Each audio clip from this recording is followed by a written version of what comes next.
अस्सलाम वालेकुम viewers, property कचहरी के एक और एपिसोड में आप सबको खुश आमदीद कहते हैं। हमारे साथ मौजूद है हमारी ऑडियंस, ठेकेदार अकरम साहब और हमारे प्रॉपर्टी एडवाइज़र साकिब मिनास लैला साहब भी हमारे साथ मौजूद हैं। इन सबको ही वेलकम करेंगे और प्रॉपर्टी कचहरी की आज की एपिसोड का बाकायदा आगाज़ करते हैं। अस्सलाम वालेकुम एवरीवन। वालेकुम अस्सलाम। वालेकुम अस्सलाम। असलम आज तेरे मुंह तेज लगता है जब बाप चमचा मारे। ठेकेदार ये चमचा नहीं लगा, ये तेरे जैसा मच्छर ही है ना, मेरे को लड़ गया है। यार असलम भाई, तुझे ठेकेदार मच्छर नजर आता है? पागल तो नहीं हो? डेमू है डेमू। नहीं यार, डेमो नहीं हो तो मक्खियां तो घुण है यार। यार ठेकेदार साहब छड़ दो यार, सारे जान छोड़ दो ठेकेदार साहब दी। लेकिन साढ़ा होस्ट वे को यार माशाल्लाह खूबसूरत, आज खूबसूरत लग रहा है। लेकिन जड़ी ये जैकेट कराए तांदी ना, इस गलो साड़ी कांडी लवा छोड़ी। ओ यार शहबाज, खुदा को मान यार, किराए पे लेके आया हूँ, अपनी है मेरी। नाज़रीन इनको छोड़ें, ये तो ऐसी फजूल टाइम पास करते रहेंगे। हम लोग चलते हैं आज के अपने पहले सेगमेंट की जानिब, जिसका नाम है Q&A with ESM। Q&A with ESM में हम लोग आपको जो प्रॉपर्टी के रिलेटेड जो हमारे इंपॉर्टेंट सवाल होते हैं, जो चीज़ें आप लोगों के नॉलेज में नहीं होती, वो हम क्वेश्चन सर से डिस्कस करते हैं और सर उनका हमें जवाब देते हैं। सर Q&A का आज का पहला सवाल ये है कि प्रॉपर्टी के अंदर रेंटल रिटर्न्स क्या होते हैं? जी वाह, मैं एक्चुअली जो रेंटल रिटर्न्स है ना, ये टोटली बकवास है, एक फ्रॉडेंटल पहलू है। रेंटल रिटर्न एक्चुअल में होता क्या है, आजकल कुछ बिल्डर्स ने ये तरीका इख्तियार किया हुआ है कि आप हमसे प्लॉट ख़रीदें या फ्लैट ख़रीदें, आज पेमेंट उसकी करें और अगले महीने से उसका रेंट लेना शुरू कर दें। अब अगर आप साइड पे जाएं, ऑन ग्राउंड कोई चीज़ मौजूद ही नहीं होती। जिस प्लाट पे, अच्छा प्लाट पे रेंट ये किस तरह दे रहे हैं? प्लाट पे कोई रेंट बनता है किसी किस्म का? प्लाट पे तो किसी किस्म का कोई रेंट नहीं बनता। हाँ, अगर प्लाट पे आप किसी को देते हैं, वो वहाँ पे कोई बिज़नेस शुरू करता है, तो फिर तो रेंट बनता है। खाली ज़मीन पड़ी है, कोई उधर डेवलपमेंट नहीं है, कोई उधर साइट ऑफिस नहीं बना, कोई वहाँ पे बाउंड्री वाल नहीं लगी, उसका रेंट कैसे आ सकता है? ये तो अपने दिमाग से आप सोच लें। फिर एक फ्लैट ये कह रहे हैं, अब फ्लैट का फिजिकल होना ज़रूरी है, लेकिन ऑन ग्राउंड कुछ भी मौजूद नहीं होता। बिल्डिंग ही मौजूद नहीं है जिसके अंदर फ्लैट है, बिल्डिंग अपनी बनी नहीं है और कोई पता नहीं कब बनेगी, 5 साल बाद बनेगी, 7 साल बाद बनेगी या बनेगी ही नहीं। ये भी नहीं है कि बननी है, हो सकता है बने ही नहीं। तो ये एक लूटने का, फ्रॉड करने का मार्केट में एक नया तरीका आया हुआ है। और यहाँ मैं नाज़रीन को भी ज़रा मुखातिब करूँगा कि हम लोग बेसिकली लालची हैं। जहाँ पे थोड़ा लालच हमें दिखाया जाता है तो अगले के चुंगल में, सब्ज़ बाग में हम फंस जाते हैं। रेंटल रिटर्न्स जो है ना, ये इसका कोई कंसेप्ट ही नहीं है। जो चीज़ ऑन ग्राउंड मौजूद नहीं है, उस पर रेंट कैसे आपको दिया जा सकता है? बस आपसे वो इकट्ठा पैसा ले लेते हैं और कहते हैं जी हर महीने इतना रेंट, कुछ महीने दिया, उसके बाद फिर आप ले भी नहीं सकते। और इस तरह के मुतअद्दिद केसेस सामने आए हैं कि एक बंदे ने करोड़ रुपया इन्वेस्ट किया है, फ्लैट मतलब फ्लैट तो ऑन ग्राउंड है नहीं, काजी कार्रवाई में जी ये बिल्डिंग बनेगी तो फलाना फ्लैट आपका होगा, अगले महीने से हम अभी से आपको रेंट देना शुरू करेंगे। 2 महीने 3 महीने रेंट मिला। इस्लामाबाद की मैं ये बात बता रहा हूँ, बड़ी मायानाज कंपनी है इस्लामाबाद की, उसने ये हरकत की हुई है। उसके बाद उस बेचारे को रेंट ही नहीं दिया। 6 महीने गुजर गए हैं, अब वो बेचारा जलीलो ख्वार होता फिर रहा है। कभी वो अदालतों के चक्कर काट रहा है, पहले इनके दफातर के चक्कर काटे, लेकिन उसको अब कुछ नहीं मिल रहा और एक्चुअल जो उसकी अमाउंट है वो भी वापस नहीं मिल रही। तो ये इस तरह के फ्रॉडेंटल पहलू है। तो इससे आप रेंटल रिटर्न से बचें। ऑन ग्राउंड कोई चीज़ मौजूद है तो वो परचेज़ करें, अदरवाइज़ अवॉइड करें। सर आज का दूसरा सवाल ये है कि अगर पटवारी से इंतकाल पर अमल दरामद रह जाए तो इसका क्या तरीक़ेकार है? जी बिल्कुल, ये काफ़ी दफ़ा देखने में आया है कि पटवारी से इंतकाल पे अमल दरामद रह जाता है। तो 3-4 पॉइंट मैं आपको बताऊंगा जिनको आपने मद्देनज़र रखना है। एक तो जब भी जो भी कानूनी फ़ीस है, इंतकाल की है या कोई और है, उसका चालान आपने ख़ुद जाकर बैंक में जमा कराना है। यहाँ पे लोग जो है बड़े अयाश परस्त हो जाते हैं, आराम परस्त हो जाते हैं। पटवारी कहता जी मैनू भी फीस दे दो, मैं जमा करा देंगे, तो फिर थानू तो कापी घर दे देंगे। अच्छा, फीस पटवारी को दे देते हैं, लेकिन पटवारी जमा ही नहीं कराता, आगे खा भी जाता है और ये भी दे के भूल जाते हैं। और काफ़ी अरसे बाद पता चलता है जी पटवारी ने तो आगे प्रोसेस ही नहीं किया था, वहीं पे रोक दिया था। और दूसरा, जब भी आप कोई ज़मीन परचेज़ करते हैं, उसकी रजिस्ट्री करवाते हैं, उसके बाद उसका इंतकाल आर्जी तौर पे एक दर्ज हो जाता है और आपको इंतकाल की कापी भी दे दी जाती है। तो उसके बाद नॉर्मली यही देखने में आया कि लोग बस उन डॉक्यूमेंट्स को बंद किया, रखा और फिर साल साल नहीं देखे, 10 साल 20 साल गुजर जाते हैं, या दोबारा सेल करने की जब ज़रूरत आती है तब वो उठाते हैं। तो ऐसा नहीं होना चाहिए। जब आप इंतकाल करवा लेते हैं, उसकी कापी भले आपको मिल गई है, उसी वक्त आप पटवारी से ये चीज़ कंफर्म करेंगे। ये लास्ट जो जमाबंदी हुई थी, जहाँ पे मैंने ये ज़मीन परचेज़ की है, रकबा ख़रीदा है, लास्ट जमाबंदी कब हुई थी, तो वो आपको बताएगा तकरीबन 2 साल पहले हुई थी या 3 साल पहले हुई थी। तो आपने दोबारा उससे रिपीट कर लेना कि अगली कब होगी। तो नॉर्मली जो है ना जमाबंदी 4 साल के बाद होती है, तो अगला टाइम पीरियड वो बता देगा। अब आपके ज़हन में वो टाइम पीरियड होगा, तब आपने पटवारी के पास दोबारा जाना है कि इस जमाबंदी में ये मेरा इंतकाल, जो मैंने ज़मीन ख़रीदी थी, इसका इंदराज लाजमी करना, क्योंकि जो जमाबंदी होती है ना, ये आपके मालकाना हकूक़ को शो करती है। और 4 साल के बाद ये रिपीट होती है कि इस 4 सालों में एक बंदे ने ज़मीन बेची है, दूसरे बंदे के नाम पे चढ़ी, दूसरे के तीसरे पे नाम पे चढ़ी, तो वो सारा डाटा उसमें लिखा जाता है। तो जब भी जमाबंदी बननी है, उसमें आपने वो अपना इंदराज लाजमी करवाना है। लेकिन बात यहाँ पर ख़त्म नहीं हो जाती।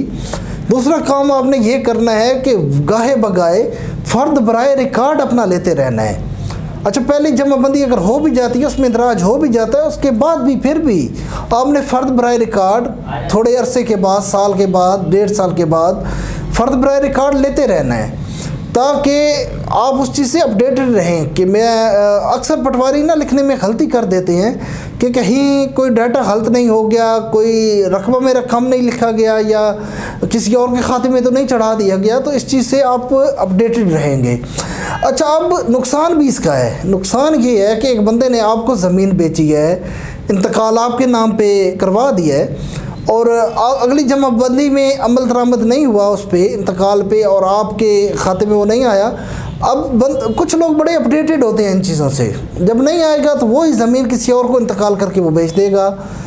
अब वो तो साइड पे हो गया। अब बेचारे जिसने पहले ख़रीदी और जिसने बाद में ख़रीदी है, ये ज़लील ख्वार होते रहेंगे, कभी एसी ऑफिस के सामने, कभी डीसी ऑफिस के सामने, कभी तहसीलदार के सामने, कभी एंटी करप्शन में, कभी सिविल कोर्ट में, चक्कर ही लगाते रहेंगे। तो इससे बचने के लिए थोड़ा सा आप ख़ुद चीज़ों को सीखें, समझें। जब भी इंतकाल करवाना है, उसके बाद अगली जमाबंदी में अपना इंदराज करवाना है, अपडेटेड रहें। उसके बाद फ़र्द बराए रिकॉर्ड आप टाइम टू टाइम लेते रहें, और अपने हाथों से जो भी काम है अपने हाथों से करें। अगर चालान बना के अराजी रिकॉर्ड सेंटर पे आपको मिल रहा है तो ख़ुद उसको पे करें। अगर बैंक में जमा कराना है तो ख़ुद जाके जमा कराएं, और अपने हाथों से सारा प्रोसेस करें। ये एजेंट सिस्टम में बीच में ना पड़ें, या पटवारी पे भरोसा ना करें, तो इंशाल्लाह आपके साथ ऐसा कोई भी फ्रॉड नहीं होगा। ओ तैयब, ओ जरनल टायर दे मुंह वाले मेरे ले पासे मुंह कर। ओ पार्टी ट्यूब दे मुंह वाले चुप करके बैठो। ये ट्यूब नहीं, ट्यूब दी नल की जैसा मुंह है। नल की भी हो जो जंग लगी होवे। भाई जुगता ने छड़ दो ठेकेदार साहब को, तुसी फिर दौड़े भी सुनने। ठेकेदार साहब वैसे इन्होंने तो छड़ दो, तुम्हारे को रिक्वेस्ट है जरा कुछ दौड़ा छोड़ा तो सुना दो।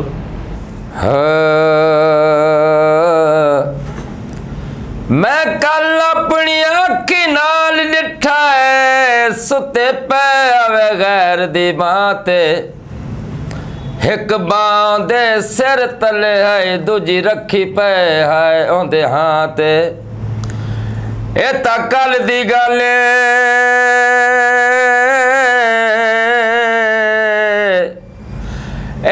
कल दी गल केड़ा साल थे आए कम केर ना ढोल हथां ते, हजे हथ मिनास नु पै दिस दिनों दे लगे होए हथ जुल्फां।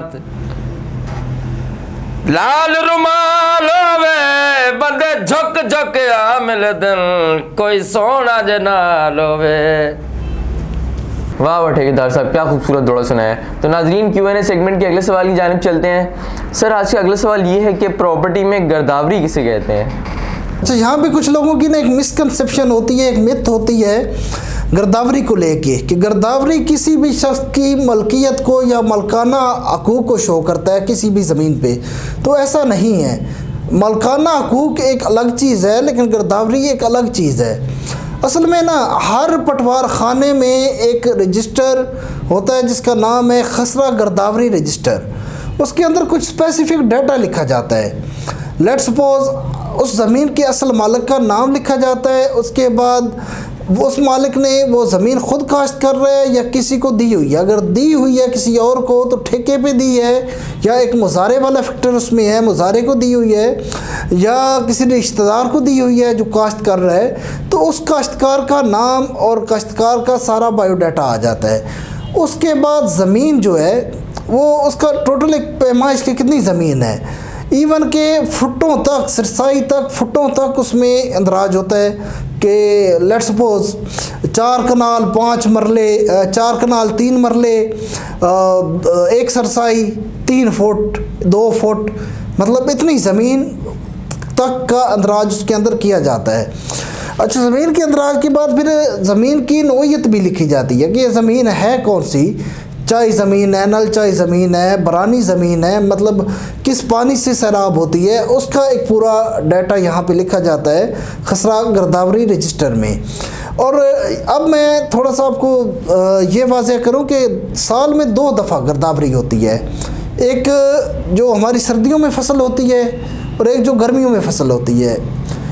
गर्मियों की फसल की अलग और सर्दियों की फसलों की अलग। 2 दफ़ा ये, जिसको आप नॉर्मली सुनते होंगे, पढ़ा भी होगा, फसलें रबी और फसलें खरीफ, तो वो भी साल में 2 दफ़ा होती हैं, गर्मियों की और सर्दियों की, और ये भी साल में 2 दफ़ा ही गिरदावरी होती है।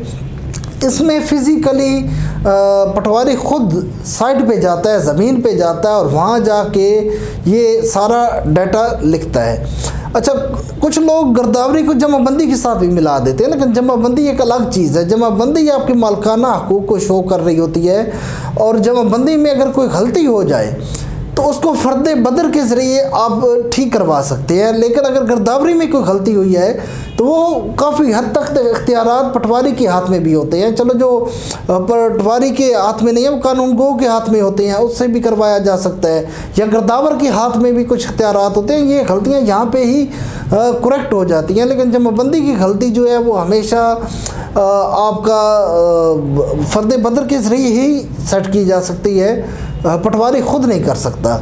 तो गिरदावरी का असल तल्लुक काश्तकारी के साथ है, काश्त के साथ है, फसल के साथ है, कौन सी फसल हो रही है, कौन काश्त कर रहा है, कितने रकबे पे हो रही है, क्योंकि गिरदावरी के ज़रिए ही गवर्नमेंट टैक्स वसूल करती है आपसे कि फसल का वो एक अपना तखमीना लगाती है, एस्टिमेट लगाती है और आपके ऊपर टैक्स लागू करती है, और वो टैक्स आपने पे करना होता है। वो गिरदावरी के ज़रिए ही मतलब किया जाता है। इसके अलावा फिर गवर्नमेंट ने एक अपना रिकॉर्ड रखना होता है रियासत ने कि हमारे मसलन ज़िला शेखुपुरा में कौन सी फसल काश्त की जा रही है और सालाना बेसिस पे कितनी इसकी पैदावार है, तो उसका भी जो रिकॉर्ड निकाला जाता है वो गिरदावरी के ज़रिए ही निकाला जाता है।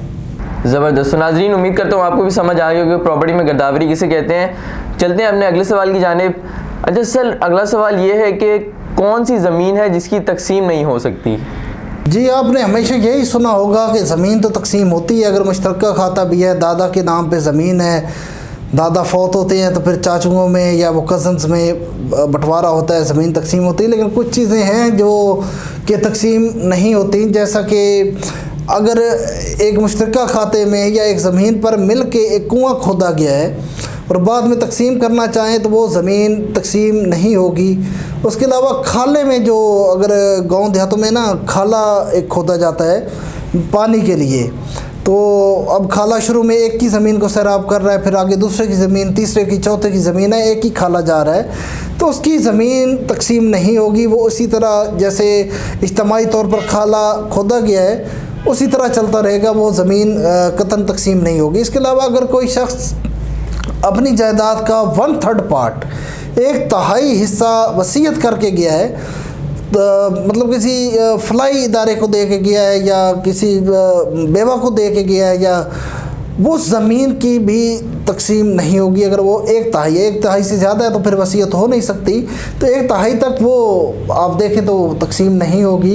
इसके अलावा अगर कोई जगह एक ही ख़ानदान के लोग हैं, उन्होंने मिल के कब्रिस्तान के लिए छोड़ी हुई है, तो उस जगह की भी तकसीम नहीं होगी। सेम लाइक एस जनाजा गाह की भी तकसीम नहीं होगी। अच्छा, यहाँ पे एक चीज़ है, डेरा। अक्सर आपने गांव देहातों में देखे होंगे डेरे बने होते हैं और मुश्तरका ज़मीन है उसमें एक डेरा बना दिया गया है, तो बाद में तकसीम करना चाह रहे हैं, तो डेरे की तकसीम इसमें अब दो पहलू आते हैं।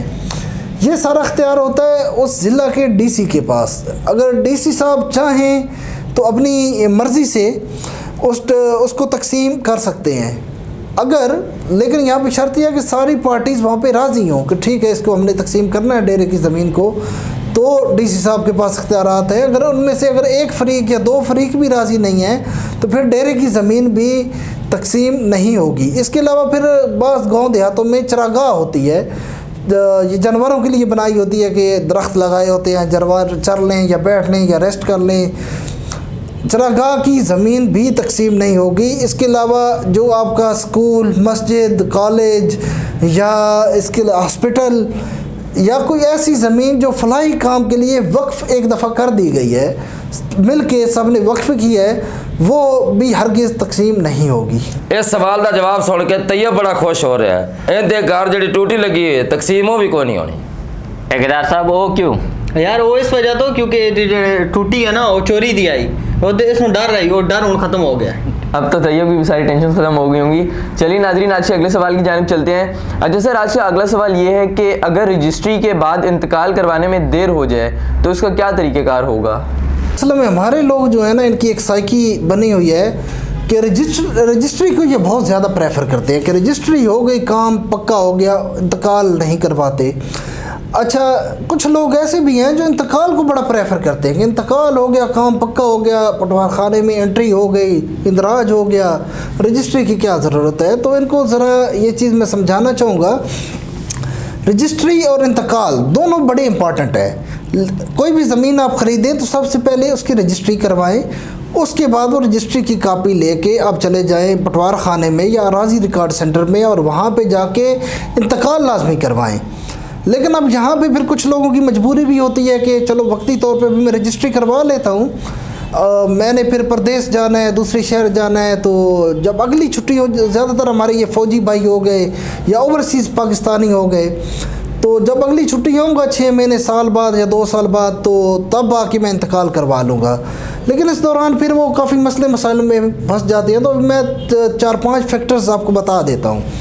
अगर तो आपने रजिस्ट्री करवा ली है, इंतकाल नहीं हुआ और इस टाइम पीरियड को भी 6 महीने कंप्लीट नहीं हुए, तो उसका बड़ा आसान सा तरीक़ाकार है, आप चले जाएं अपने पटवारी के पास, उससे बातचीत करें और अमूमन जो है ना मामला बातचीत से हल हो जाता है और वो आपका इंतकाल इंदराज करके दे देता है। अगर पटवारी नहीं मानता इस चीज़ को और 6 महीने से ज़्यादा हो गया है, टाइम पीरियड 6 महीने से ऊपर चला गया है, तो फिर उसका ज़रा तरीका अलग हो जाएगा। फिर पटवारी की फिर इख्तियारात नहीं है, फिर आपको बनाम डीसी एक एप्लीकेशन लिखनी पड़ेगी जिसके अंदर आप ये चीज़ मेंशन करेंगे कि ये मैंने एक ज़मीन ख़रीदी थी और रजिस्ट्री मैंने करवा ली थी, लेकिन किसी स्पेसिफिक रीज़न, सॉलिड रीज़न उसमें डालें कि इस वजह से मैं इंतकाल नहीं करवा सका, मैं आउट ऑफ कंट्री चला गया या मैं नौकरी पे चला गया, और डीसी साहब को फॉरवर्ड कर दें। लेकिन उसके साथ रजिस्ट्री की कापी आपने लाजमी अटैच करनी है। अच्छा, डीसी साहब उसको मार्क करके भेजेंगे तहसीलदार को, तहसीलदार मुतलका पटवारी से वेरिफिकेशन करेगा और उसके बाद वो अप्रूवल दे देगा और आपके नाम पे वो इंतकाल हो जाएगी। अच्छा, एक दो तरीका ये है। अब दूसरा तरीका ये है कि अगर अराजी रिकॉर्ड सेंटर में आपका रिकॉर्ड चला गया तो फिर आप क्या करेंगे, ये तो मैनुअल का मैं बात कर रहा हूँ। अराजी रिकॉर्ड सेंटर में आप चले जाएंगे, अगर 6 महीने से टाइम पीरियड ऊपर चला गया, 6 महीने से कम है तो फिर तो सिंपली अराजी रिकॉर्ड सेंटर के अंदर ही आपका मामला हल हो जाएगा। अगर 6 महीने से ज़्यादा टाइम पीरियड है तो फिर आपको वो एक अराजी रिकॉर्ड सेंटर वाले एक फॉर्म देंगे, आप वो फॉर्म फिल करेंगे और एप्लीकेशन एक लिखेंगे। अब ये जो एप्लीकेशन आपने लिखनी है ADLR के नाम पे, असिस्टेंट डायरेक्टर लैंड रिकॉर्ड के नाम पे एप्लीकेशन लिखी जाएगी और उस एप्लीकेशन में के साथ आप रजिस्ट्री की कापी अटैच करेंगे और अराजी रिकॉर्ड सेंटर वालों को दे देंगे। तो ADLR से अप्रूवल के बाद आपके नाम पे इंतकाल कर दिया जाएगा। लेकिन अब यहाँ पे एक और सूरत हाल भी पैदा हो जाती है।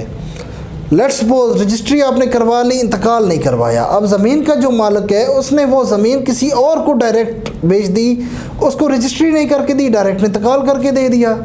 अब उस ज़मीन पे किसी और का कब्ज़ा हो गया, कोई और मालिक ख़ुद को शो कर रहा है और इंतकाल में भी वो डाटा किसी और के नाम पे चढ़ रहा है, या आपने बाद में फ़र्द निकलवाई है तो फ़र्द में पता चला जी फ़र्द बराए बे इशू हो चुकी है। इस तरह का जब कोई मसला होगा तो अब ये ना तो ये पटवारी के हाथ में है, ना तहसीलदार, ना डीसी, ना एसी। अब आपको सिविल कोर्ट में एक सूट फाइल करना पड़ेगा। सूट फाइल करने के बाद जब उसका फ़ैसला होगा, केस आपके हक़ में डिग्री हो जाएगा, फिर उस डिग्री की कापी लेके आप पटवार खाने में या अराजी रिकॉर्ड सेंटर पे जाएंगे और आपके नाम पे दोबारा फिर वो तब इंतकाल किया जाएगा। अच्छा, अब इसमें एक सूरत हाल बाज़ दफ़ा ये भी पैदा हो जाती है कि जब आपने रकबा ख़रीदा था तो उस वक्त पटवार खाने वाला निज़ाम चलता था, लेकिन अब कंप्यूटराइज्ड हो गया है, अराजी रिकॉर्ड सेंटर बन गया है, वहाँ पे रिकॉर्ड चला गया है। अब प्रोसेस आप कैसे करेंगे? आपने अपने फ़र्द को देखना है। अगर तो पटवार खाने से हुआ था उस वक्त तो पटवार खाने में आप करेंगे, अगर अराजी रिकॉर्ड सेंटर से हुआ था तो अराजी रिकॉर्ड सेंटर से करेंगे। लेकिन अगर पटवार खाने का सिस्टम उस वक्त था, पटवारी वाला जब अपने रकबा ख़रीदा, प्रोसेस आपको पटवारी किसी ने किया था, तो फिर बनाम डीसी एप्लीकेशन लिखी जाएगी और वहाँ से जब अप्रूवल हो जाएगा तो वो लेके आप अराजी रिकॉर्ड सेंटर चले जाएंगे और अराजी रिकॉर्ड सेंटर से फिर दोबारा प्रोसेस होगा और तब आपके नाम पे वो इंतकाल होगा। लिहाजा मेरी सिंपल सी ना सजेशन यही है कि रजिस्ट्री पहले करवाएं और उसके बाद फ़ौरन इंतकाल लाजमी करवा लिया करें। सर माशाल्लाह आपने बहुत अच्छी तरह समझा दिया है, सबको हमें भी समझ आ गई और उम्मीद करता हूँ नाजरीन को भी समझ आ गया होगा। लेकिन माहौल काफ़ी सीरियस हो गया है, तो ठेकेदार साहब से मेरी एक छोटी सी फरमाइश है कि आप हमें कुछ सुना दें। दिले उम्मीद तोड़ा है किसी ने, दिले उम्मीद तोड़ा है किसी ने, सहारा दे के छोड़ा है किसी ने, सहारा दे के छोड़ा है किसी ने। न मंजिल है न मंजिल का निशा है, न मंजिल है न मंजिल का निशा है, कहाँ पे ला के छोड़ा है किसी ने, कहाँ पे ला के छोड़ा है किसी ने। अपनी कहानी कैसे बताऊं अपनी कहानी, कफस की तीलियां रंगीन क्यों है, कफस की तीलियां रंगीन क्यों है, यहाँ पे सर को फोड़ा है किसी ने, दिले उम्मीद तोड़ा है किसी ने, दिले उम्मीद तोड़ा है किसी ने। वाह ठेकेदार साहब, ज़बरदस्त। नाजरीन, आज के अगले सेगमेंट का आगाज़ भी ठेकेदार साहब किसी खूबसूरत गाने के साथ करेंगे। तो आज के अगले सेगमेंट की तरफ चलते हैं, जो है ask property with ESM। Ask property with ESM के अंदर हम लोग जितने भी आप लोग हमसे कमेंट सेक्शन के अंदर कमेंट और क्यूरीज करते हैं वो हम सर के साथ डिस्कस करते हैं और सर हमें उनका जवाब देते हैं। तो आस्क प्रॉपर्टी विद ESM के सारे सवाल जो आप शहबाज सर से करेंगे। शहबाज स्टार्ट करेंगे काइंडली। हाँ बिल्कुल, वहाँ में कमेंट्स आए हुए हैं, काफ़ी कमेंट्स हैं। मैं सर से क्वेश्चन करता हूँ। सर पहला जो है आपकी टिकटॉक वीडियो है प्रॉपर्टी में जब बंदी क्या होती है, उसके नीचे कमेंट करते हैं मलिक जमान साहब, कहते हैं कि क्या माँ एक बेटे को ज़मीन दे सकती है बाकी बेटियों को छोड़कर? क्या ये इंतकाल तमलीक होगा? अगर होगा तो कितना खर्चा आएगा? जी ये कमेंट है मलिक ज़मान भाई का। मलिक ज़मान भाई, असल में इंतकाल तमलीक जो है ना, अगर कोई शख्स अपनी हयात में अपनी जायदाद को तकसीम कर देता है शरई और कानूनी तरीक़ों को मद्देनज़र रखते हुए और उनका इंतकाल करवा देता है अपनी जो भी वरसान उसमें हैं, तो उसको इंतकाली तमलीक उसको कहा जाता है। लेकिन अब आपका सवाल ये है कि क्या एक माँ एक बेटे को अपनी पूरी जायदाद दे सकती है बाकी बेटों को छोड़ के? तो अगर वक्ती तौर पर वो ऐसा कर भी देती हैं, हिब्बा कर दें या तमलीक कर दें, तो बाद में उस तमलीकनामा को या हिब्बा को चैलेंज किया जा सकता है और सेम जिस तरह शरीयत और कानून कहती है उसी तरह ही दोबारा विरासत तकसीम हो जाएगी। वक्ती तौर पे तो हो जाएगा लेकिन बाद में चैलेंज किया जाएगा और बराबर की विरासत शरई और कानूनी तरीके के मुताबिक तकसीम हो जाएगी। तो आई थिंक इस तरह नहीं करना चाहिए, क्योंकि बाद में फिर जिस बेटे के नाम पे की है उसको भी काफ़ी परेशानियों का सामना करना पड़ता है, अदालतों के धक्के खाने पड़ेंगे। तो सर बड़ा बेहतरीन जवाब दिया आपने। और दूसरा सवाल ये है, करते हैं मोहम्मद ज़ियाउल्लाह भट्टो साहब के, माँ ने अपनी ज़री ज़मीन 2 बेटों को छोड़कर एक बेटी को तमलीक कर दी है, अब क्या बेटी भी इस तमलीक को कोर्ट में चैलेंज कर सकते हैं? मोहम्मद ज़ियाउल्लाह साहब, अगर देखिए कोई भी शख्स है या कोई भी खातून है, अपनी जो उसकी जायदाद है उसको हिबा करती है या तमलीक करती है एक बेटी या एक बेटे के नाम पे, बाकी बेटियों और बाकी बेटों को छोड़ देता है या छोड़ देती है, तो आफ्टर डेथ उसको चैलेंज किया जा सकता है। ये रिवोकेबल है, और जब आप चैलेंज करते हैं तो केस जीत जाते हैं, और कानूनी और शरई तौर पर जिस तरह वो विरासत तकसीम होनी चाहिए थी उसी तरह तकसीम हो जाती है। लेकिन हम ये उस शख्स या उस खातून की ज़िंदगी में चैलेंज नहीं कर सकते। अगर हम करेंगे भी तो भले केस हम जीत जाए, लेकिन वो जायदाद में हिस्सा नहीं मिलेगा, क्योंकि उसका मालिक वही शख्स या वही खातून है, उसके नाम पे फिर वापस चली जाएगी, ज़मीन उन्हीं के नाम पे रहेगी। तो आफ्टर डेथ इसको बिल्कुल चैलेंज किया जा सकता है। सर ये नेक्स्ट क्वेश्चन करते हैं आपकी वीडियो के नीचे, भाई साहब करते हैं कि एनओसी को कैसे वेरीफाई किया जा सकता है, उसकी वेरिफिकेशन का तरीका क्या है? जी भाई, आपने सवाल किया कि एनओसी किस तरह वेरीफाई की जा सकती है। अब आप कराची में हैं या पंजाब में हैं, आपने देखना है कि वो प्रोजेक्ट जिसकी एनओसी आपने वेरीफाई करनी है वो किस एरिया में आ रहा है। उस एरिया पे एक अथॉरिटी लगती है। जैसे मैं कराची की बात कर लूँ तो कराची में मुख्तलिफ अथॉरिटीज़ हैं, KDA है, LDA है, MDA है और SDA। मैं Karachi development authority, Lyari development authority, Malir development authority, 7 development authority. तो अब इनमें से इन अथॉरिटी में किस के अंडर आ रहा है वो प्रोजेक्ट, तो उसके ऑफिस चले जाना है। उसके ऑफिस जाके आपने वो NOC नंबर बताना है या प्रोजेक्ट का नाम बताना है कि ये प्रोजेक्ट में NOC मैंने वेरीफाई करनी है, तो उनके ऑफिस से जाके वेरीफाई हो जाएगी। इस तरह बाकी शहरों में अगर आप रावलपिंडी में हैं तो RDA अथॉरिटी वहाँ पे रावलपिंडी डेवलपमेंट अथॉरिटी लगती है। इसी तरह इस्लामाबाद है तो CDA, मुल्तान है तो मुल्तान में भी MDA, मुल्तान डेवलपमेंट अथॉरिटी। तो NOC ये मैं for sale and advertisement NOC की बात कर रहा हूँ। इसी तरह फिर कराची में SBCA की होती है, सिंध बिल्डिंग कंट्रोल अथॉरिटी। तो उनके भी ऑफिस आप चले जाएं, सबसे जो बेहतरीन तरीका है ऑफिस जाएं और वहाँ से जाके आप NOC बिल्कुल वेरीफाई कर सकते हैं। बाकी जो तजर्बाकार लोग हैं उनको ऑफिस जाने की भी ज़रूरत नहीं होती, जैसे कंसल्टेंसी कंपनी वाले हैं, रियल इस्टेट कंपनीज़ वाले हैं। जैसे हम खुद स्टेट सेफ मार्केटिंग, हम उसका फॉर्मेट ही देख के पहचान जाते हैं कि जेली NOC है या असली है, क्योंकि गवर्नमेंट के अपना फॉर्मेट होता है। लेकिन अगर कोई नया बंदा है तो उनके ऑफिस जाके बिल्कुल वेरीफाई कर सकता है। तो सर चौथा क्वेश्चन है, जो हमारे जो प्रोजेक्ट्स हैं 7 एनक्लेव चल रहा है और गुलमोहर सिटी, इसके रिलेटेड भाई साहब सवाल कर रहे हैं कि 7 एनक्लेव और गुलमोहर सिटी तो में से कौन सा प्रोजेक्ट बेहतर है, ज़रा गाइड कर दें। जी भाईजान, प्रोजेक्ट दोनों ही अच्छे हैं, गुलमोहर सिटी भी अच्छा है, 7 वंडर्स एनक्लेव भी अच्छा है। मेन चीज़ है दोनों ऑथेंटिक है, दोनों की NOCs क्लियर हैं, ज़मीन के मामला दोनों के ही साफ़ है। अब थोड़ा सा आपने अपना बजट देखना है और अपनी रिक्वायरमेंट देखनी है। अगर तो आपने फौरी घर बनाना है, जो आप चाह रहे हैं कि 2 साल 3 साल के अंदर अंदर आप इसकी इंस्टॉलमेंट पे कर दें और एक अपना घर बनाना शुरू करें और घर बना के दें, तो उस हिसाब से फिर 7 वंडर्स एनक्लेव ठीक है, क्योंकि शहर के अंदर आ रहा है, GFS का प्रोजेक्ट है। अगर आप फ्यूचर इन्वेस्टमेंट करना चाह रहे हैं कि नहीं यार अभी 7-8 साल में मेरा बजट बनेगा तो तब मैं घर बनाऊंगा, और उसके लिए फिर गुलमोहर सिटी ठीक है। और फिर बजट गुलमोहर सिटी जो है ये एक सस्ता प्रोजेक्ट है, प्लॉट बड़े लोएस्ट कास्ट है। 7 वंडर्स एनक्लेव क्योंकि शहर में है, उसलिए फिर 7 वंडर्स एनक्लेव के रेट भी उसी हिसाब से हाई है। तो सर ये लास्ट कमेंट है शायद इस वीडियो सेगमेंट का, तो मैं ये भाई साहब सवाल कर रहे हैं कि आबाद किसे कहते हैं, ज़रा ये वजाहत कर दें। जी भाई ने सवाल किया कि आबाद क्या होता है। आबाद असल में एक इदारा है। आबाद की जो एब्रीविएशन है association of builders and developers. तो जितने भी किसी शहर में बिल्डर होते हैं, डेवलपर्स होते हैं, वो सारे वहाँ आबाद जो इदारा है रजिस्टर्ड होते हैं वहाँ से, और वहाँ से उनको मेंबरशिप सर्टिफिकेट मिलता है। तो हर बिल्डर के पास वो मेंबरशिप सर्टिफिकेट होना ज़रूरी है। तो ये वो आबाद इदारा है, association of builders and developers. यार असलम कमेंट्स के जवाब तो हो गए, तो ये कुछ समझ आई है? तैयब क्या मेरे कन्ने चिल्फी पई है? ओए कन्ना सेल्फी नहीं पाई हो, ये अंजी बोंगा है। ठेकेदार है तो बोंगा ही है, तू भी पूरे डोंगा ही है। और लक्की रानी दे बांदा रहा, तेरा मुंह वही है जिमें कड़छा होंदा है, दे के चल रहा होंदा है। और ठेकेदार साहब इन्होंने छाड़ दो। कल मैंने पता चला कि तुसी बिजली के काम करने ऐसे गए हो तो पहले ही दूध मंगा लिया, कहते भाई दूध मंगा लो क्योंकि मैंने पता मैंने करंट लगना ही लगना है।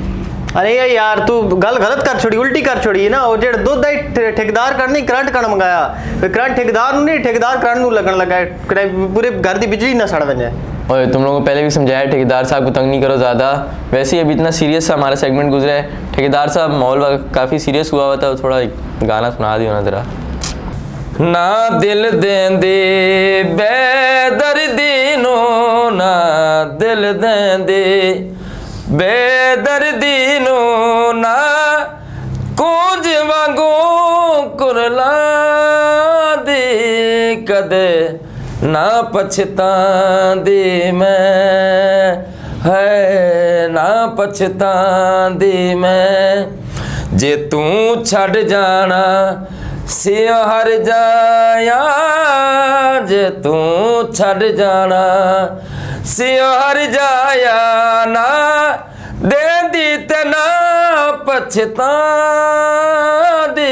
कदे ना पछतांदी मैं, है ना दिल देंदी बेदर्दी नो, ना कूंज वांगू कुरला दी कदे ना पछतांदी मैं, है ना पछतांदी मैं, है ना पछतांदी। वाह ठेकेदार वाह, एक और सुना दे।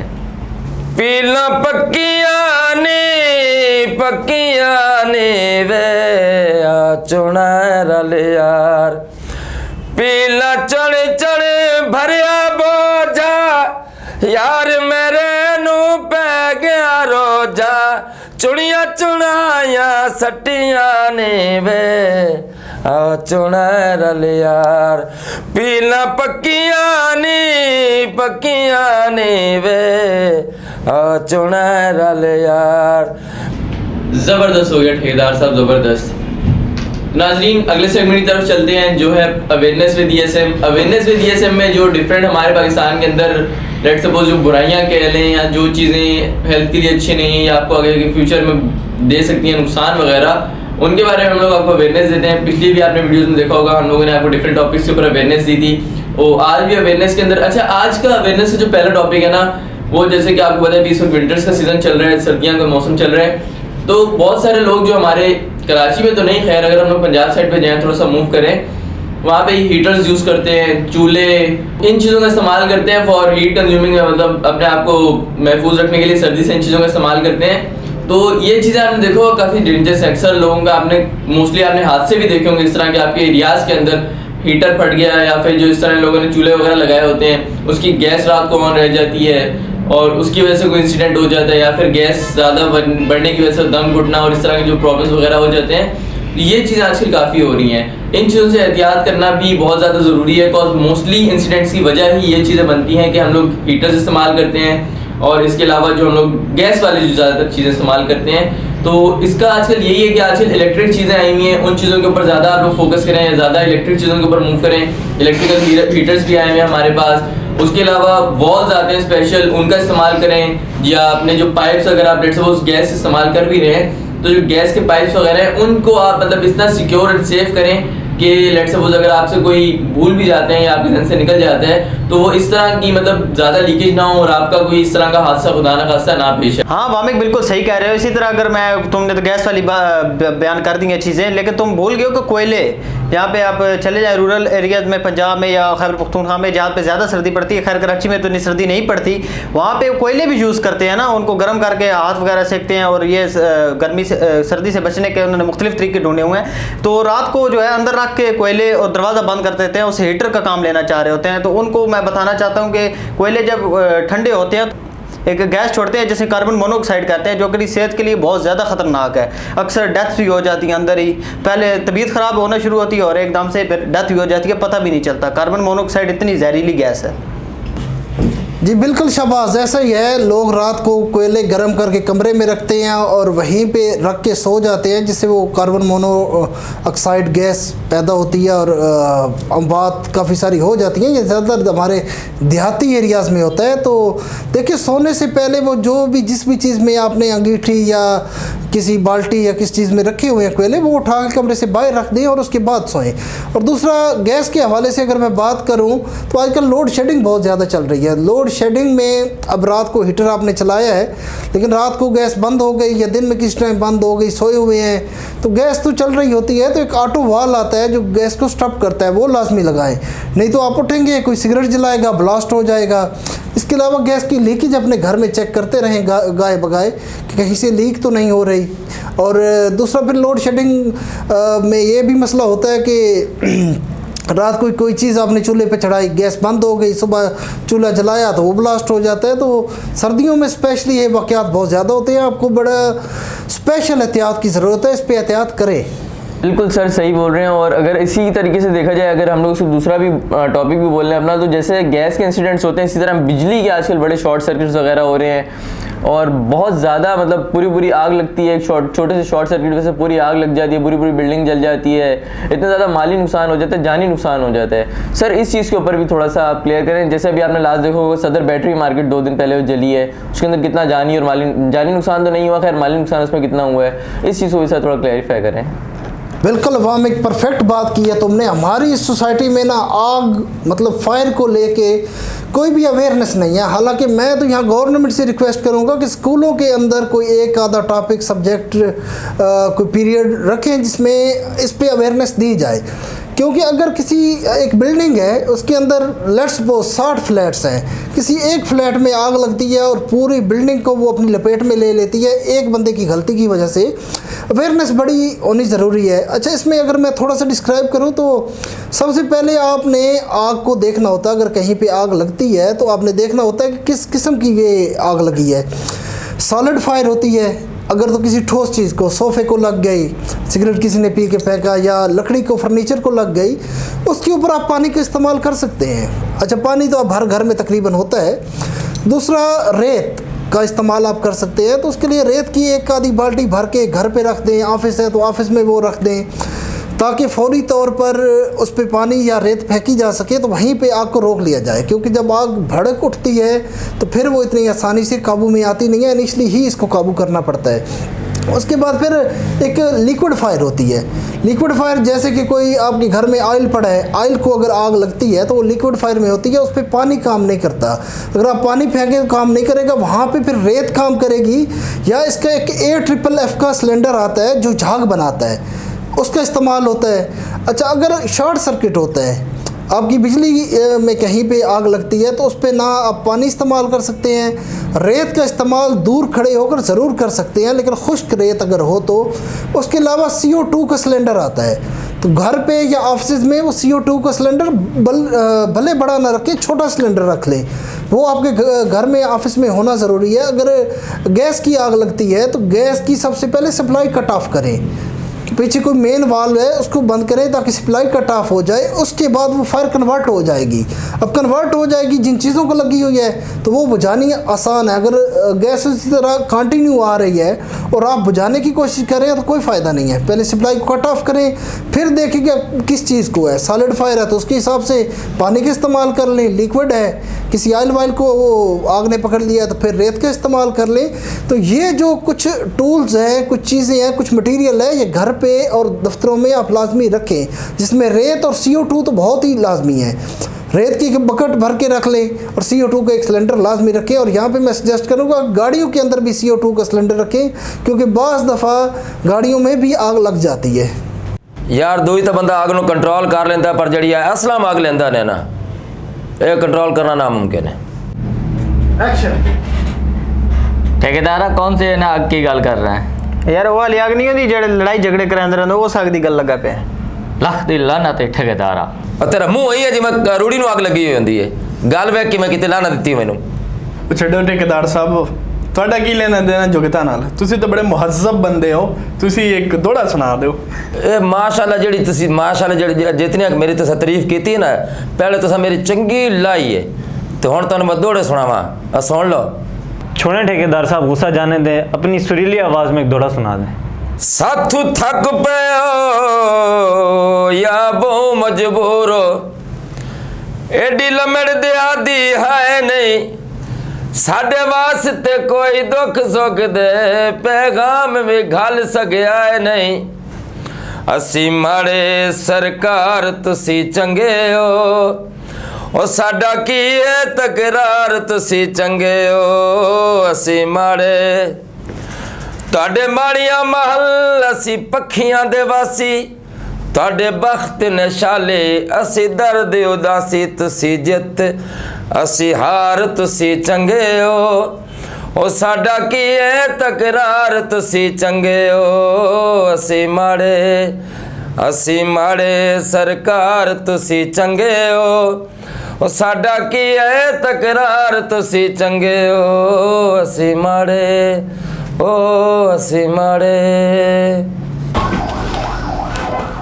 वाह वाह ठेकेदार साहब, वाकई ये आपका जो फ़न है ना बहुत अच्छा है।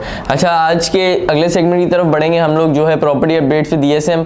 प्रॉपर्टी अपडेट्स ESM के अंदर जो प्रेजेंट प्रॉपर्टी के अंदर अपडेट्स वगैरह चल रही होती हैं वो हम आप तक पहुंचाते हैं, आपसे शेयर करते हैं और उनको थोड़ा सा डिस्क्राइब भी करते हैं आप लोगों को। चलिए इस सेगमेंट का भी बाकायदा आगाज़ करते हैं।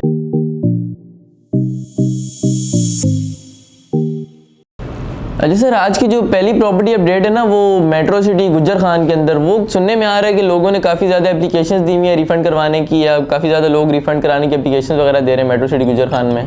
जी बिल्कुल, वाह में कैसी बात है। आजकल न्यू मेट्रो सिटी गुजर खान में रीफंड की रेशो बहुत ज़्यादा बढ़ गई है, बहुत ज़्यादा एप्लीकेशंस इनको मौसूल हुई हैं। अब उसकी मेन रीज़न अगर हम जानें तो इनके डेवलपमेंट चार्जेस हैं। डेवलपमेंट चार्जेस इन्होंने बहुत ज़्यादा रखे हैं। अभी बैरियर टाउन रावलपिंडी ने भी लॉन्च किए थे, हालिया इन्होंने भी लॉन्च किए थे, लेकिन बैरियर टाउन रावलपिंडी की निस्बत इनके डेवलपमेंट चार्जेस बहुत ज़्यादा थे। मतलब एक 5 मरले के जो इन्होंने रखे हैं 14,75,000 रुपया डेवलपमेंट चार्जेस है। अब इतने ज़्यादा डेवलपमेंट चार्जेस लोग मतलब पे नहीं कर सकते, क्योंकि काफ़ी मार्केट से भी आई जा रहे हैं। तो उस पर लोगों ने काफ़ी गम और गुस्सा का इजहार किया। डीलर्स इनके पास गए, लेकिन इन्होंने उसको कतन कम नहीं किया, सेम वही चार्जेस रखे, जिसकी वजह से रीफ़ंड की काफ़ी ज़्यादा रेशो बढ़ गई। लेकिन यहाँ पे अगर रीफ़ंड की भी हम बात करें तो इसमें भी नुकसान एक आम आदमी का है, जिसने पहले 19,50,000 या 20 लाख में एक प्लॉट ख़रीदा है। अब अगर वो रीफ़ंड पे जाता है तो 40% इनकी डिडक्शन रेशो है, मतलब 40% कटौती के बाद ये रिटर्न करेंगे। अब एक बंदे ने अगर 10 लाख पे किया हुआ है, 40% कटौती हो जाती है 4 लाख रुपया, और 6 लाख उसको रिटर्न किया जाता है, और बीच में एक टाइम गैप भी आया है, टाइम पीरियड भी गुजरा है, तो वो बंदा तो सरासर नुकसान में है। अगर इतने अरसे के बाद उस बंदे को पूरे का पूरा अमाउंट भी वापस किया जाए तो फिर भी वो नुकसान में है, पैसा तो डी वैल्यू हुआ है। लेकिन अगर 40% डिडक्शन वो करा देगा तो फिर भी नुकसान में है। तो यहाँ पे मैं थोड़ा सा अपनी राय यही दूंगा जितने भी इफेक्टिव हैं इसके न्यू मेट्रो सिटी गुजर खान के, कि जल्दबाजी ना करें, रीफ़ंड पे ना जाएं, अपना नुकसान मत करें, थोड़ा सा इसको होल्ड करें। होल्ड करने के बाद ये जो डीलर हजरात हैं, कुछ इन्वेस्टर्स होते हैं, कुछ एजेंट्स होते हैं, उनको अपनी फाइल शेयर करें। वो अब की जितनी कीमत पे की हुई है कम से कम उस कीमत पे ख़रीद लेंगे। अगर प्रॉफिट ना भी दें उतनी कीमत पे ख़रीद लेंगे, और बाद में फिर वो अपने हिसाब से प्रॉफिट के साथ सेल करते हैं, तो रीफ़ंड पे ना जाएं, मैं यही सजेस्ट करूँगा। या आने वाले वक्त में देखें, हो सकता है इनको कुछ अक्ल आ जाए, कुछ शर्म आ जाए, कुछ ये समझने लग जाएं कि डीलर भी इसमें हमारे ख़िलाफ़ जाएगा, हमारा इन्वेस्टर भी ख़िलाफ़ जाएगा, एंड यूज़र भी ख़िलाफ़ जाएगा, तो हो सकता है ये नरमी कर दें डेवलपमेंट चार्जेस में। तो इतनी जल्दबाजी ना करें, रीफ़ंड पे ना जाएं। सही हो गया सर, सही हो गया। अच्छा, तो नाजरीन अगली अपडेट की तरफ चलते हैं। सर, सुनने में आ रहा है कि बैरियर टाउन की मार्केट बिल्कुल ही क्रैश हो चुकी है, और सेकंड थिंग ये सुनने में आ रही है कि मलिक रियाज साहब कोई न्यूज़ चैनल बना रहे हैं। सर, ये भी सच बात है? जी बिल्कुल, वहाँ में कैसे ही है। बैरियर टाउन पे जब ये 460 अरब वाला वाक़या हुआ है, ये पेमेंट अदा नहीं कर सके और SBCA ने इसकी NOCs कैंसिल की हैं, तो उसके बाद इसकी प्रॉपर्टी मार्केट वाकई क्रैश की है बैरियर टाउन की। अभी कराची हेड ऑफिस की हम बात करें बैरियर टाउन की, तो इससे जो एडजेसेंट प्लाट्स हैं उनका मैं आपको एक ओवरव्यू दूं तो 10 मरले का जो प्लाट वहाँ पे होता था, आज से कोई 6 महीने पहले तकरीबन उसकी मालियत थी 1 करोड़ 10 लाख रुपए तक, लेकिन अभी वो डाउन होके 70 लाख रुपए पे आ गई है। और इसी तरह 6 महीने पहले एक कनाल के प्लाट की कीमत 2.5 करोड़ रुपया थी, जो अभी 1 करोड़ 30 लाख 35 लाख तक चल रही है। तो ये वाकई, और ये जो इफेक्ट ये सिर्फ कराची में नहीं पड़ा, ये इफेक्ट आपका पेशावर में भी गया है, रावलपिंडी में भी किया है। और दूसरा फिर सोने पे सुहागा इन्होंने ये किया है, जो न्यू मेट्रो सिटी गुजर खान मलक रियाज साहब के नवासे का प्रोजेक्ट है, वहाँ पे डेवलपमेंट चार्जेस बहुत ज़्यादा इन्होंने लॉन्च किए हैं, जिस पे बिलाल बशीर साहब के ख़िलाफ़ काफ़ी लोग गए हैं। उसमें डीलर, इन्वेस्टर और एंड यूज़र भी शामिल हैं। अब अगर हम बात करें न्यूज़ चैनल की, तो न्यूज़ चैनल जो है ना, उसमें आज मलक रियाज साहब इंटरेस्टेड नहीं हुए, वो तो बड़े अर्से से इंटरेस्टेड हैं। अगर आप तारीख उठा के देखें तो पहले भी इन्होंने अपना एक न्यूज़ चैनल जिना नाम से लॉन्च करना चाहा, लेकिन नहीं हो सका। फिर कुछ न्यूज़ चैनल इन्होंने ख़रीदने की भी कोशिश की, जिसमें एक एक्सप्रेस न्यूज़, वो ख़रीदने की कोशिश की, काफ़ी इंटरनल ऑडिट भी हो गए और काफ़ी मामला तय हो गए। बल्कि कराची में इनका हेड ऑफिस है एक्सप्रेस न्यूज़ का, वहाँ पे इनकी फैमिली ने ऑपरेशन मामलात भी काफ़ी हद तक संभाल लिए। फिर कुछ रुकावटें आ गई, इसके लिए उसके बाद आप न्यूज़ एक चैनल है, उसको ख़रीदने की कोशिश की गई, लेकिन उसमें भी रुकावटें आ गई। तो अभी जब ये मलक रियाज साहब हालिया जो एक हुआ था मंजर, दुबई चले गए थे, तो दुबई में उन्होंने अपना एक न्यूज़ चैनल लॉन्च करने का बिल्कुल सोचा हुआ है और उस पर काम भी जारी है। और उसमें पाकिस्तान के ये दुनिया न्यूज़ के एंकर कामरान ख़ान, उनको भी एक ऑफ़र की गई है और हो सकता है वो ज्वाइन भी कर लें।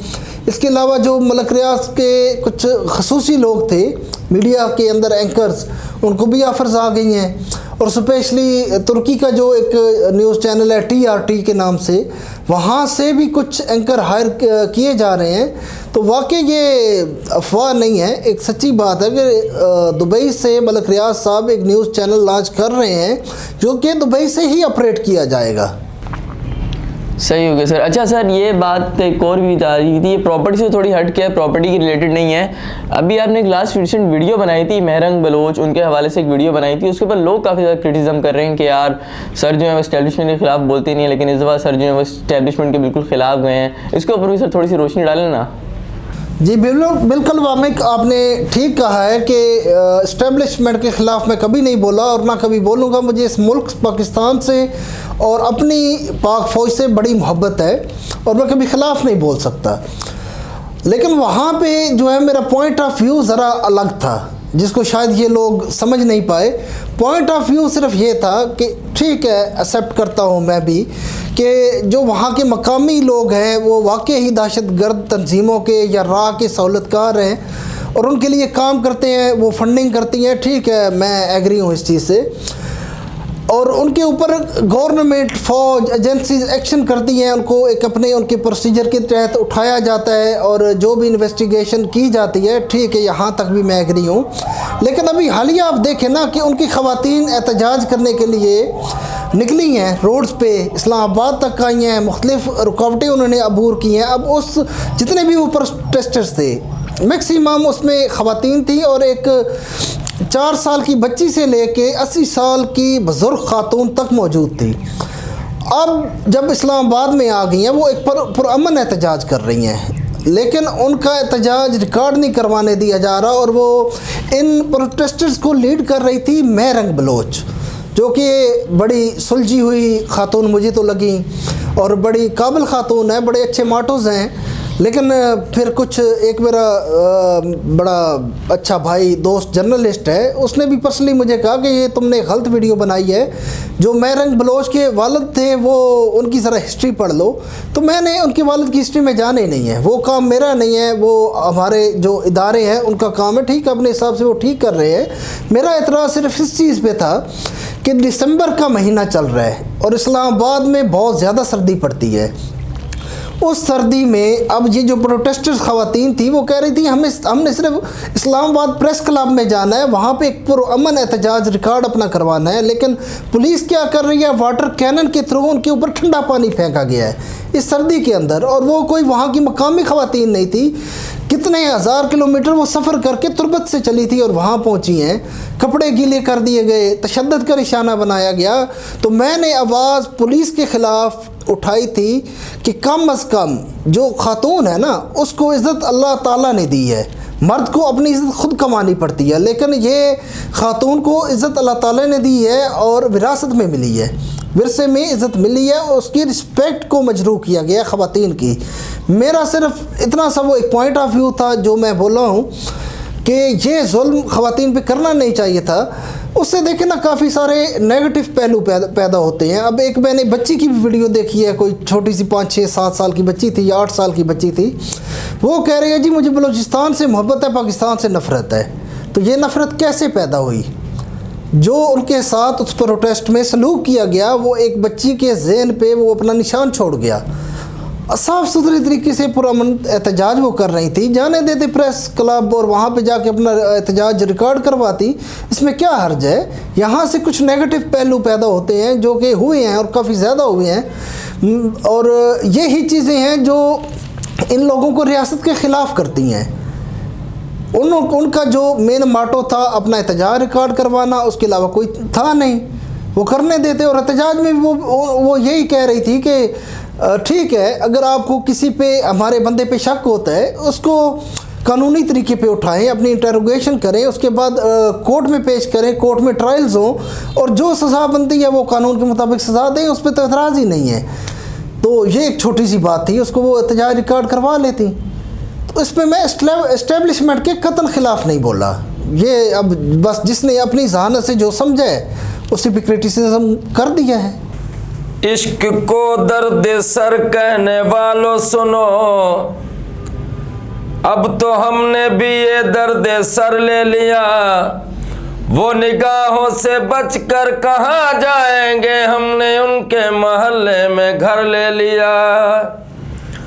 दिल लगाया था दिल लगी के लिए, बन गया राग जिंदगी के लिए। दिल लगाया था दिल लगी के लिए, जो न करना था वो भी कर डाला। हमने जालिम तेरी खुशी के लिए, दिल लगाया था दिल लगी के लिए। बन गया रोग जिंदगी के लिए, दिल लगाया था दिल लगी के लिए। आपकी मांग में सितारे हैं, आपकी मांग में सितारे हैं। हम तरसते हैं रोशनी के लिए, दिल लगाया था दिल लगी के लिए। ज़बरदस्त ठेकेदार साहब, लेकिन एक और ऐसे नहीं है, एक और गाना सुनाएं आप। ये हिजाबे हया है या कोई साजिश है मेरी जान लैन दी। ये हिजाबे हया है या कोई साजिश है मेरी जान लैन दी।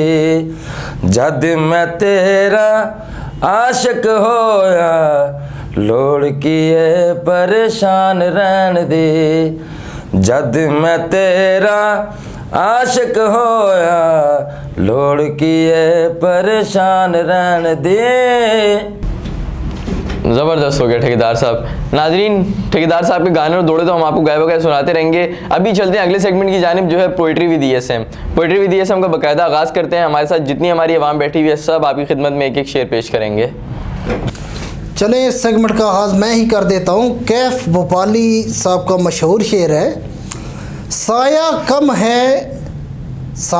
कम है खजूर के ऊंचे दरख्त का, साया कम है खजूर के ऊंचे दरख्त का, उम्मीद बांधिए ना किसी बड़े आदमी के साथ।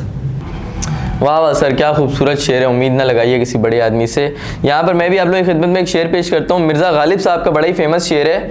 उम्र भर हम यूं ही गलती करते रहे गालिब, उम्र भर हम यूं ही गलती करते रहे गालिब, धूल चेहरे पर थी और हम आईना साफ करते रहे। वाह क्या खूब फरमाया है, आईना साफ करते रहे।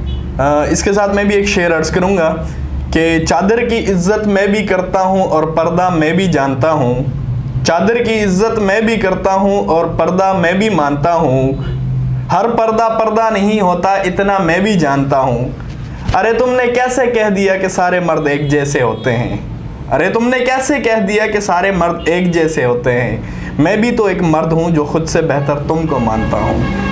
वाह जुनैद साहब वाह, क्या शेर से पढ़ा है आपने। तो मैं भी एक शेर अर्ज करूँगा, ज़रूर, आपकी इजाज़त हो तो। इरशाद। तो शेर ये है कि यही दर्स देता है तुम्हें, यही दर्स देता है तुम्हें हर शाम का सूरज, कि मगरिब की तरफ जाओगे तो डूब जाओगे। तो सर मेरा भी शेर सुन लें। मेरा शेर है जॉन एलिया साहब का, बहुत मशहूर शेर है, आपने सुना ही होगा, लेकिन मैं फिर से दोबारा सुनाना चाहता हूँ क्योंकि मुझे पसंद है बहुत शेर ये। इरशाद। शेर ये है कि मर चुका है दिल मगर ज़िंदा हूँ मैं, मर चुका है दिल मगर ज़िंदा हूँ मैं, जहर जैसी कुछ दवाएं चाहिए। आप पूछते हैं आप अच्छे तो हैं, आप पूछते हैं आप अच्छे तो हैं, हाँ अच्छा हूँ बस दुआएं चाहिए। कौन कहता है हुसैन प्यासे थे, कौन कहता है हुसैन प्यासे थे, पानी तो खुद तरसता रहा लबों को चूमने के लिए। ज़बरदस्त शहीदार साहब, ज़बरदस्त। नाजरीन ये कुछ शेर थे जो हम सब ने आपकी खिदमत में एक एक पेश किया है। अब हम चलेंगे अपने नेक्स्ट सेगमेंट की जानिब जो है फ़नी पोइट्री विद ESM।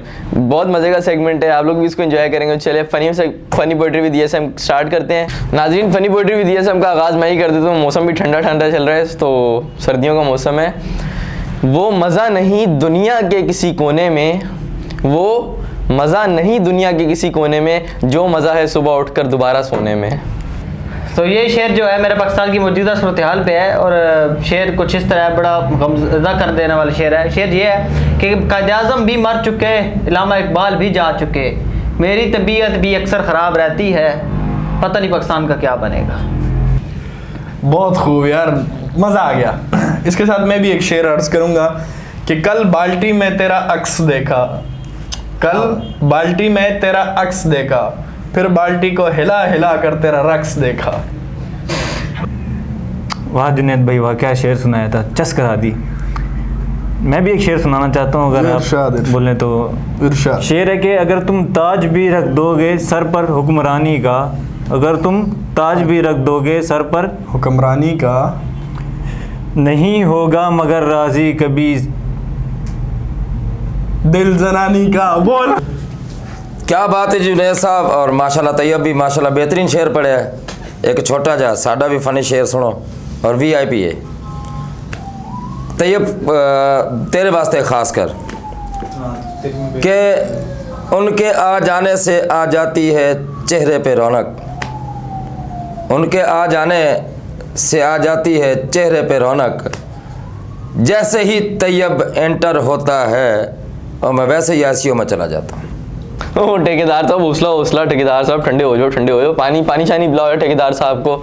अच्छा ठेकेदार साहब, अभी इतना मजे का सेगमेंट गुजरा है हमारा, सबने फनी शेर सुनाया है, थोड़ा एक दौड़ा भी सुना दो।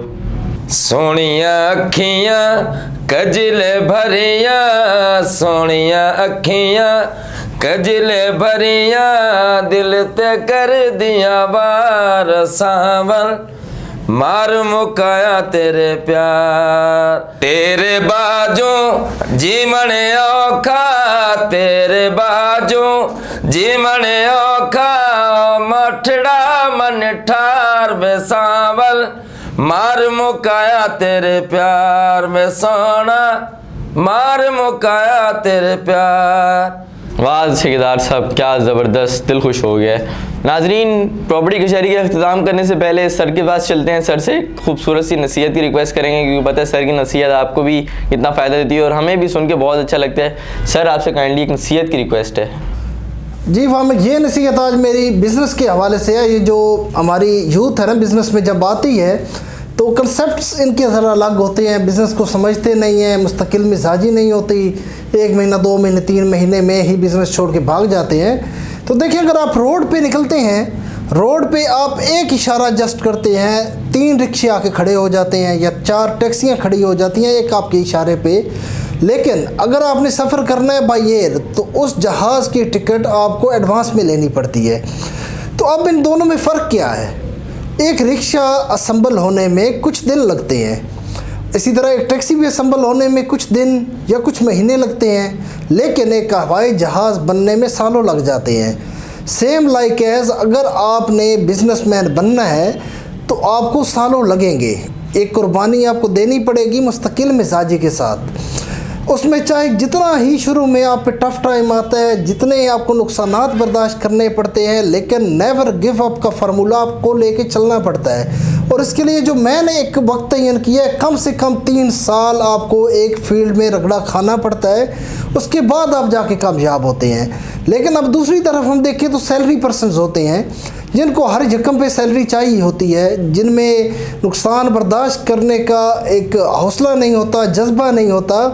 तो ये 2 मिसालें अलग अलग मैंने कर दी हैं, आगे फैसला आपने करना है। सर जी क्या खूबसूरत नसीहत किया है। नाज़रीन, आज की प्रॉपर्टी कचहरी का इख्तिताम भी इसी खूबसूरत नसीहत के साथ करेंगे। उम्मीद करता हूँ आपको आज की प्रॉपर्टी कचहरी का शो पसंद आया होगा। मज़ीद प्रॉपर्टी कचहरी की वीडियोस देखने के लिए हमारे यूट्यूब चैनल को सब्सक्राइब करें, हमारे फेसबुक पेज और हमारे टिकटॉक अकाउंट को भी फॉलो करें। मिलते हैं आपसे प्रॉपर्टी कचहरी की नेक्स्ट वीडियो में एक नए कॉन्टेंट के साथ। तब तक के लिए दें इजाज़त। अल्लाह हाफिज़।